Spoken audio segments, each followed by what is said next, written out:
જય હિન્દ વિદ્યાર્થી મિત્રો. ધોરણ 12 ગાલા અસાઇનમેન્ટ પેપર ભૂગોળ ગાલા અસાઇનમેન્ટ પેપર 2નું સંપૂર્ણ સોલ્યુશન આજે આ વિડીયોમાં જોવાના, તો વિડીયોને અંત સુધી બન્યા રહેજો.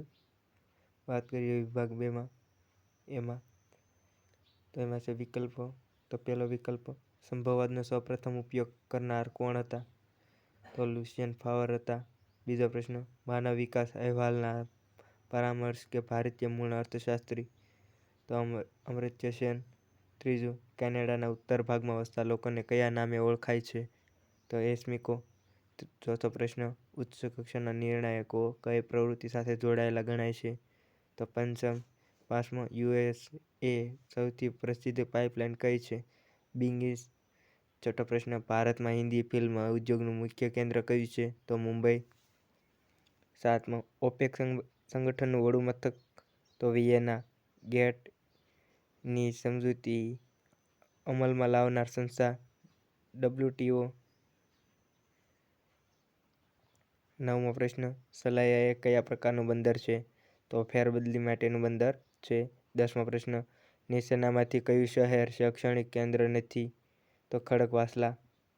11મો પ્રશ્ન, અમૂલ ડેરી કયા શહેરમાં આવેલી છે? તો આણંદ. 12મો પ્રશ્ન, વિકાસશીલ દેશોની મુખ્ય સમસ્યા કઈ છે? ગરીબી. 13મો, દ્વિતીયક માહિતી એટલે શું? તો પ્રકાશિત સાહિત્યમાંથી લીધેલી માહિતી. 14મો પ્રશ્ન, ભારતમાં સર્વે ઓફ ઇન્ડિયાની કચેરી ક્યાં છે? દહેરાદૂન. 15મો પ્રશ્ન, સિગ્મા દર્શાવવા કઈ સંજ્ઞા વપરાય છે? તો પછી 16મો, આલેખ માટે સૌથી વધુ વપરાતી પદ્ધતિ? તો સ્તંભ આલેખ. 17મો, વર્તુળમાં કુલ ખૂણા કેટલા અંશના હોય છે? 360. 18મો પ્રશ્ન, હાર્ડવેર અને સોફ્ટવેરના વિનિયોગથી શું કાર્યરત થાય છે? કમ્પ્યુટર. 19, વૈશ્વિક સ્થળ નિર્ધારિત પ્રણાલી કઈ છે? જીપીએસ. 20મો પ્રશ્ન, સ્પ્રેડશીટ પ્રોગ્રામનું નામ શું છે? એક્સેલ. વિભાગ બીમાં વાત કરીએ. નીચેના પ્રશ્નોના એક વાક્યમાં ઉત્તર આપવાના છે. 21મો પ્રશ્ન, જીન બ્રુન્સે આપેલી માનવ ભૂગોળની વ્યાખ્યા આપો. જીન બ્રુન્સે આપેલી માનવ ભૂગોળની વ્યાખ્યા: માનવ ભૂગોળ એ એવા બધા જ તત્વોનો અભ્યાસ કરે છે જે માનવીની ક્રિયા અને પ્રતિક્રિયા દ્વારા પ્રભાવિત થાય છે. 22મો પ્રશ્ન, તૃતીયક પ્રવૃત્તિ એટલે શું?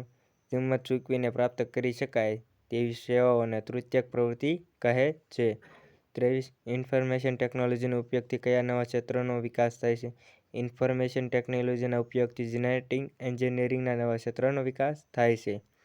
24મો, વિશ્વમાં સૌપ્રથમ રેલ માર્ગની શરૂઆત કયા બે શહેર વચ્ચે થઈ હતી? વિશ્વમાં સૌપ્રથમ રેલ માર્ગની શરૂઆત 1825 ઇંગ્લેન્ડના સ્કોટન અને ફ્લટીંગ શહેરો વચ્ચે થઈ હતી. 25મો પ્રશ્ન, ભારતનું પ્રથમ કયું સમાચાર પત્ર પ્રકાશિત થયું? તો ભારતનું પ્રથમ સમાચાર પત્ર બંગાળ ગેઝેટ પ્રકાશિત થયું. 26મો પ્રશ્ન, ગ્રિફિથ ટેલરે વસાહતની કઈ વ્યાખ્યા આપી છે? રહેઠાણનો વિશાળ સમૂહ એટલે વસાહત. વસાહતની આ વ્યાખ્યા ગ્રિફિથ ટેલરે આપી છે. 27મો પ્રશ્ન, નાટમોનું પૂરું નામ લખો. તો national atlas and thematic mapping organisation છે નાટમોનું. પછી 28મો પ્રશ્ન જોઈએ. આલેખ એટલે શું? આલેખ એટલે આંકડાનું દૃશ્યમાન અને ચિત્રાત્મક સ્વરૂપ છે. 29મો પ્રશ્ન, પૃથ્વી ઉપર સ્થાન જાણવા માટે શાનો ઉપયોગ કરવામાં આવે છે? તો પૃથ્વી ઉપર સ્થાન જાણવા માટે જીપીએસનો ઉપયોગ કરવામાં આવે છે. ગ્લોબલ પોઝિશન સિસ્ટમનો ઉપયોગ કરવામાં આવે છે. વાત કરીએ વિભાગ સીમાં. સંસ્કૃતમાં ઉત્તર લખો. વસ્તીના માળખામાં કઈ કઈ બાબતોનો સમાવેશ થાય છે? તો સ્ત્રી પુરુષનું પ્રમાણ, ગ્રામીણ વસ્તી, શહેરી વસ્તી, સાક્ષરતા, વય જૂથો, વ્યાવસાયિક માળખું, વસ્તીનું વંશીય માળખું, ભાષાકીય માળખું, ધાર્મિક માળખું, વસ્તી વધારો વગેરે બાબતોનો સમાવેશ વસ્તીના માળખામાં થાય છે. ત્યાર પછી 21મો, દ્વિતીયક પ્રવૃત્તિના લક્ષણો આપો. દ્વિતીયક પ્રવૃત્તિના લક્ષણો નીચે પ્રમાણે: માનવી દ્વારા કાચા માલમાંથી રૂપાંતરિત ચીજવસ્તુઓ બનાવી.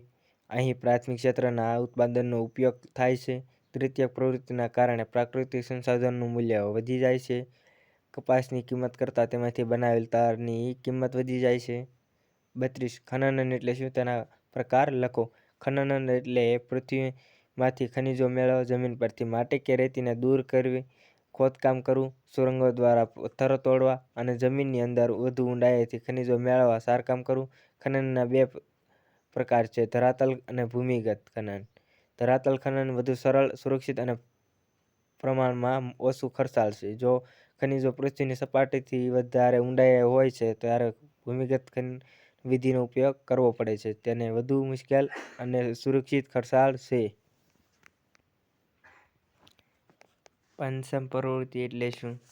વર્તમાન સાથે જોડાયેલા વિચારો કે વિચારધારાઓ આપી, તેમનું પુનર્ગઠન અને વ્યાખ્યા કરવી. આંકડાઓનું વ્યાખ્યા કરવી. નવા પ્રયોગો, નવીનતમ પ્રૌદ્યોગિક, અતિ આધુનિક સંશોધન કાર્યો વગેરે પંચમ પ્રવૃત્તિ છે. આ વિશેષ પ્રકારની ઉચ્ચ સ્તરીય સેવાઓ છે. નિષ્ણાતો, નિર્ણય નિર્ધારિકો, અદ્યતન ટેકનોલોજીના સલાહકાર અને સૂક્ષ્મ નિર્ણય નિર્ધારકો વગેરે પંચમ પ્રવૃત્તિ સાથે જોડાયેલા ગણાવી શકાય. 34. વ્યક્તિગત સંચાર તંત્રના સાધનો જણાવો. Telephone, cell phone, fax, internet, email, ટપાલ સેવા અને આંગળી યાદ સેવા વગેરે વ્યક્તિગત સંચાર તંત્રના સાધનો છે. આ સાધનો દ્વારા વ્યક્તિની વિમાનો કોઈપણ સ્થળે માહિતી અથવા સંદેશો મોકલી શકાય છે અને કોઈપણ સ્થળેથી માહિતી કે સંદેશાને પ્રાપ્ત પણ કરી શકે છે. 35. ભારતનો આંતરિક વેપાર એટલે શું? દેશની અંદર માલની આપ-લે આંતરિક વેપાર કહેવામાં આવે છે. દેશની અંદર માલ, ઉત્પાદનો અને સેવાઓના આદાન-પ્રદાનને આંતરિક કહેવામાં આવે છે. ભારતમાં આંતરિક વેપાર તે સમયે સમાજના સ્થાનિક બજારો પૂરતો જ મર્યાદિત હતો, જેમાં લોકો કપડાં અને ખોરાક પાછળ ખર્ચ કરતા હતા. બાર્ટર સિસ્ટમ નવી રજૂઆત કરવામાં આવી હતી. તે સમયે એક પ્રકારનો વેપાર છે જેમાં માલ અનુસાર માલની આપ-લે કરવામાં આવી હતી. ખરીદદારો અને વેચાણકર્તાઓની જરૂરિયાત આજે પણ બાર્ટર સિસ્ટમ તેમાં કાર્યરત જોવા મળે છે. દેશના અંતરિયાળ ભાગોમાં જેમ કે ઝજી રોડ નજીક હોર્નબિલ મેળામાં ગુવાહાટી, દેશની અંદર માલ, ઉત્પાદન અને સેવાઓનું આદાન-પ્રદાન આંતરિક કહેવામાં આવે છે. વેપાર બાર્ટર સિસ્ટમ અને ભારતમાં ખૂબ જ જૂનો લોકપ્રિય પ્રકારનો આંતરિક વેપાર છે. 36. વસાહત એટલે શું? વસાહતનું વર્ગીકરણ આપો. રહેઠાણના સમૂહને વસાહત કહેવામાં આવે છે. માનવ વસાહત બે પ્રકારની છે, સામૂહિક અથવા કેન્દ્રીય વસાહત, છૂટી છવાઈ અથવા પ્રકરણીય વસાહત. ત્યાર પછી ગ્રામીણ, એમાં અંદર આવશે ગ્રામીણ વસાહત અને શહેરી વસાહત. હવે જોઈએ 37. સંસાધનનું વર્ગીકરણ જણાવો. માલિકીના આધારે સંસાધનના, પછી છે પુનઃપ્રાપ્યતાના આધારે સંસાધનો, વિતરણના આધારે સંસાધનો, ઉપયોગના આધારે સંસાધનો. 38. જૈવિક કચરાનો નિકાલ પડકારજનક છે. વિધાન સમજાવો. દવાખાના કે હોસ્પિટલોમાંથી નીકળતા કચરાને જૈવિક કચરો કહે છે, જેમ કે પાટા, રૂ, કાઢી નાખેલું લારેટર, હાથ મોજા, ઇન્જેક્શન, સોય, પછી દવાની ખાલી બાટલીઓ, વાઢા કાપ, વેળાએ કાઢી નાખેલા અંગો વગેરે. આ જૈવિક કચરી ચેપી પણ તથા વિષાયુક્ત દ્રવ્યોને કારણે ખૂબ જ જોખમી છે. આ કચરાનો નિકાલ સામાન્ય કચરાની જેમ કરાય તો તેનાથી અનેક રોગોનો ફેલાવાનો ભય છે. તેથી જૈવિક કચરો નિકાલ પડકારજનક છે. સારણીકરણ વિશે માહિતી આપો. એકઠી કરેલી કુલ માહિતીમાંથી જરૂરી હોય તે માહિતીને જુદી તારવવામાં આવે છે. તે માલિકીના માહિતીને વિશિષ્ટ સ્વરૂપમાં ગોઠવવામાં આવે છે. આ પ્રક્રિયાને સારણીકરણ કહે છે. તેને માટે જરૂરી હોય છે તેટલા ખાનાવાળો કોઠો તૈયાર કરવામાં આવે છે. એકઠી કરેલી માહિતીનો સમાવવા માટે હરોળ સ્તંભના માળખાની સારણી તૈયાર કરીને આંકડાકીય માહિતીને સારણીમાં ગોઠવણી સારણીનું શીર્ષક આપવામાં આવે છે. ત્યાર પછી 40મા પ્રશ્નની વાત કરીએ. ટપકા પદ્ધતિમાં ટપકાનો ઉપયોગ કરતી વખતે કઈ બાબતો ધ્યાનમાં રાખવી જોઈએ? ટપકા પદ્ધતિ માત્રાત્મક પદ્ધતિ છે. નકશામાં ટપકાનો ઉપયોગ કરતી વખતે નીચેની બાબતોનું ધ્યાન રાખવી જોઈએ. જે સ્થળે વાસ્તવિક રીતે નદી, તળાવ, જંગલ કે અન્ય બિનવસવાટી વિસ્તાર હોય ત્યાં ટપકું મુકાય નહીં, તેનું ખાસ ધ્યાન રાખવું જોઈએ. ટપકા મૂકતી વખતે જે તે પ્રદેશની પ્રાકૃતિક નકશો સાથે રાખો. ટપકાનું મોટું અથવા નાનું કદ અયોગ્ય માહિતી આપે છે, તેથી ટપકાનું કદ નક્કી કરવું જરૂરી છે. ત્યાર પછી 41મો પ્રશ્ન. શહેરીકરણને કારણે અનેક સમસ્યાઓનો જન્મ થાય છે, સમજાવો. હાલમાં વિકાસશીલ દેશોમાં થતી શહેરીકરણની પ્રક્રિયાને પરિણામે ગ્રામીણ ક્ષેત્રોની શ્રમશક્તિ છીનવાઈ ગઈ છે. શહેરી વસાહતોમાં આવાસ, પરિવહન, સ્વાસ્થ્ય અને સાર્વજનિક સુવિધાઓ ઉપલબ્ધ કરવાની જવાબદારી વહીવટી તંત્રની હોય છે, પણ તે સંપૂર્ણપણે પૂરી કરી શકાતી નથી. શહેરોમાં પ્રદૂષણ, ટ્રાફિક, પીવાના પાણીની સુવિધા, રહેઠાણ, ગંદકી, માનસિક તણાવ વગેરે એક સમસ્યાઓ હોય છે. વિકાસશીલ દેશોમાં મોટા ભાગનું ના શહેરોમાં કેટલીક વસ્તીના નિમ્ન સ્તરના ઝૂંપડા અથવા સડકો વસે છે. ગેરકાયદેસર વસાહતો તથા ઝૂંપડપટ્ટીઓને કારણે પારિસ્થિતિક તંત્ર બગડે છે. આમ શહેરીકરણને કારણે અનેક સમસ્યાઓ જન્મ થયો છે. વિભાગ ડીમાં વાત કરીએ. સંભવવાદની વિચારધારા સમજાવો. સંભવવાદનો સૌપ્રથમ ઉપયોગ લુસિયન ફાવરે કર્યો હતો. ભૂગોળવેત્તા પોલ વિડાલ ડી બ્લાસે આ વિચારધારાનો પ્રસાર કર્યો હતો. સંભવવાદ પ્રકૃતિની સરખામણીમાં માનવને મહત્વનું સ્થાન આપે છે. સંભવવાદનો માનવીને સક્રિય સ્વરૂપે મૂલવે છે. માનવીને જ સંભાવનાઓનો સ્વામી ગણવામાં આવે છે. પ્રકૃતિના તત્વોનો કેવી રીતે ઉપયોગ, કેટલી માત્રામાં ઉપયોગ કરવો તેની નિર્ણય માનવીએ જ કરવાનો છે. ક્યાંય કશી અનિવાર્યતા નથી, તે સર્વત્ર સંભાવના રહેલી છે. હજી 43મો પ્રશ્ન. વ્યાપારિક પશુપાલન વિશે ટૂંકમાં લખો. પશુઓ દ્વારા પ્રાપ્ત થતી પેદાશો વ્યાપારિક દ્રષ્ટિકોણથી વધુ પ્રમાણમાં મળી રહેશે તે પ્રમાણે પશુપાલન એટલે વ્યાપારિક પશુપાલન. તેના લક્ષણો નીચે મુજબ છે. તે વૈજ્ઞાનિક દ્રષ્ટિકોણથી થાય છે. પશુઓને ઉત્તમ પ્રકારનું ઘાસ અને અનાજ ખવડાવવામાં આવે છે. પશુઓની ઓલાદ સુધારવા નવા પ્રયોગો કરવામાં આવે છે. પ્રાણીઓને થતા રોગનું નિદાન કરી તેને દવા આપવામાં આવે છે. પશુઓની સારી રીતે સારવાર કરવા આવે છે. પશુ ચિકિત્સાઓ દ્વારા તેમને સારવાર અપાય છે. દૂધ, માંસ, ચામડું, ઊન અને ઈંડા વગેરેનું મોટા પ્રમાણમાં ઉત્પાદન કરીને વિશ્વના બજારમાં નિકાસ કરવામાં આવે છે. મરઘા, બતકા, ઘેટાં, બકરા, ગાય, બળદ, ઘોડા વગેરેના પશુઓ પાળવામાં આવે છે. ત્યાર પછી 44 સડક માર્ગોનું મહત્વ સમજાવો. સડક માર્ગોનું મહત્વ નીચે મુજબ છે. સડક માર્ગો ઘર આંગણા સુધીની સેવાઓ પૂરી પાડે છે. ટૂંકા અંતરની મુસાફરી માટે સૌથી સસ્તું માધ્યમ છે. તે રેલ માર્ગ, હવાઈ માર્ગ અને જળ માર્ગ માટે પૂરક સહાયક માર્ગ છે. કૃષિ, પશુપાલન અને ગ્રામીણ વિકાસમાં સડક માર્ગોનો ફાળો સર્વોપરી છે. ઉદ્યોગો માટે કાચા માલ અને તૈયાર માલનું પરિવહન સરળ બનાવે છે.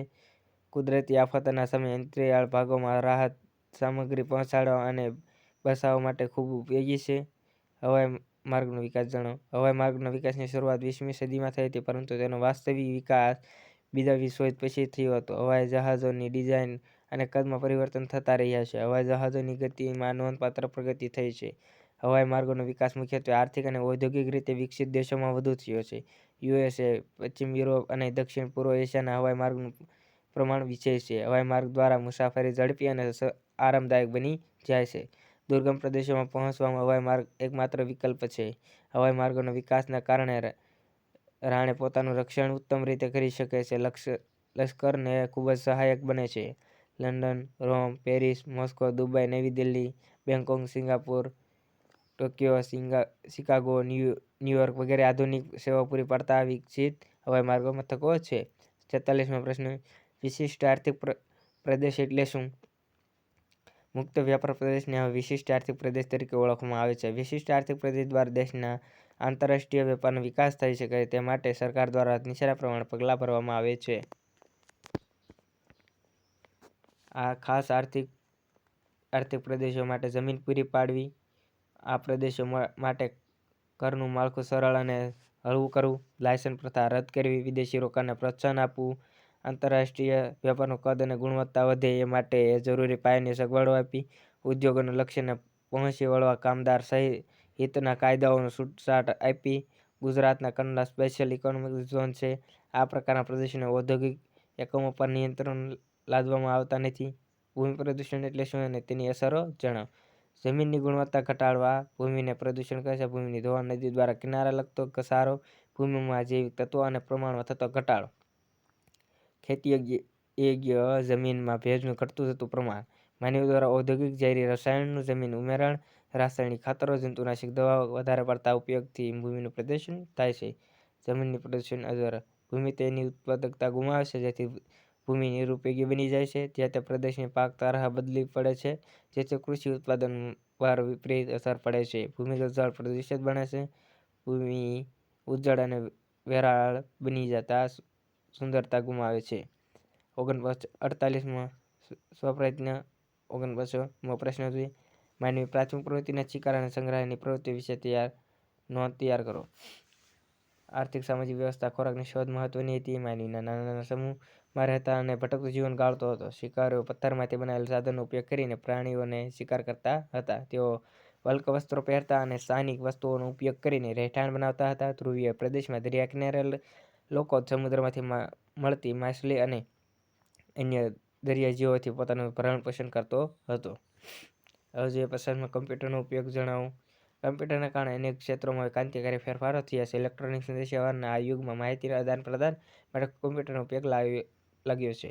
કમ્પ્યુટરનો ઉપયોગ કોઈપણ ઓફિસમાં કર્મચારીની હાજરીની ગીરની ગણતરી, ઓનલાઈન પગાર, એકાઉન્ટના હિસાબ તથા અન્ય દસ્તાવેજોની જાળવણી માટે કમ્પ્યુટરનો ઉપયોગ છે. હવે વાત કરીએ કમ્પ્યુટરના કારણે નકશા નિર્માણ થતા ફાયદા જણાવો. કમ્પ્યુટર એ ખૂબ જ મહત્વનું ઇલેક્ટ્રોનિક ઉપકરણ છે. તેના કારણે નકશા નિર્માણિત થતા કાયદાઓ નીચે પ્રમાણે છે. કમ્પ્યુટરની મદદથી તૈયાર કરવામાં આવતા નકશા ઓછા સમયમાં, ઓછા ખર્ચે અને ઉપયોગીતાની જરૂરિયાત મુજબ પ્રમાણે બનાવી શકાય છે. આ નવી તકનીકને કારણે ઓછી મહેનતથી બનતા નકશાઓ રંગીન, આકર્ષક અને ચોકસાઈપૂર્વક પરિણામે બનાવી શકાય છે. આ રીતે બનાવેલ નકશા ચોક્કસ વિગતો હોવાથી તેનું વધુ સ્વીકાર્ય બને છે. આ રીતે બનતા નકશામાં જરૂરી ફેરફારો ઝડપથી થઈ શકે છે. હવે વાત કરીએ વિભાગ ઈમાં વસ્તી વિસ્તાર પર અસર કરતા ભૌગોલિક પરિબળો. તેમાં અક્ષાંશ, ભૂપૃષ્ઠ, આબોહવા અને જમીન આવશે. ત્યાર પછીનું 53મો પરિવહનનો અર્થ સમજાય. વિશ્વના મુખ્ય સડક માર્ગો વિશે જણાવો. તો ઉત્તર અમેરિકાના રસ્તા સૌથી વધુ સુરક્ષિત અને વધુ જનતા ધરાવે છે. Trans Canada highway, Alaska highway, Pan American highway. ત્યાર પછી પશ્ચિમ રશિયાને એક રસ્તાઓનું નેટવર્ક છે. ઓસ્ટ્રેલિયાના દરિયાકાંઠા વિસ્તારોમાં સારી વિકસિત છે. આફ્રિકાના ભૂસ્વરૂપીય વિવિધતા દર્શાવતા સારા રસ્તાઓનું મહત્વ ધરાવે છે. ચુંચોંગ, બેઇજિંગ. ત્યાર પછી 54 ભારતના આંતરિક જળમાર્ગોની વિશે. રાષ્ટ્રીય જળમાર્ગ 1, રાષ્ટ્રીય જળમાર્ગ 2, રાષ્ટ્રીય જળમાર્ગ 3 અને 4 અને 5 છે. હવે વાત કરીએ ગ્રામીણ વસાહત, માનવ વસાહત પ્રણાલી વિશે સવિસ્તર. ગ્રામીણ વસાહત અને શહેરી વસાહત. ગ્રામીણ વસાહત લંબચોરસ વસાહત પ્રણાલી, રૈખિક વસાહત પ્રણાલી, સક્રિય કે અર્ધ સક્રિય વસાહત પ્રણાલી, તારક આકારની વસાહત પ્રણાલી, ત્રિકોણીય વસાહત પ્રણાલી, ઉપસક્રિય વસાહત પ્રણાલી, ન્યાયિક વસાહત પ્રણાલી હોય છે. ત્યાર પછી 56 જળ પ્રદૂષણ સમજાવી તેને નિવારવાનો ઉપયોગ સૂચવો. તે જળનો આ મુજબ છે. પ્રદૂષણની અસરો નિવારણના ઉપાયો આ પ્રમાણે છે. ત્યાર પછી 57માં સાગરીય સંસાધન સંબંધી સમસ્યાઓ જણાવી તેને ઉકેલ જણાવો.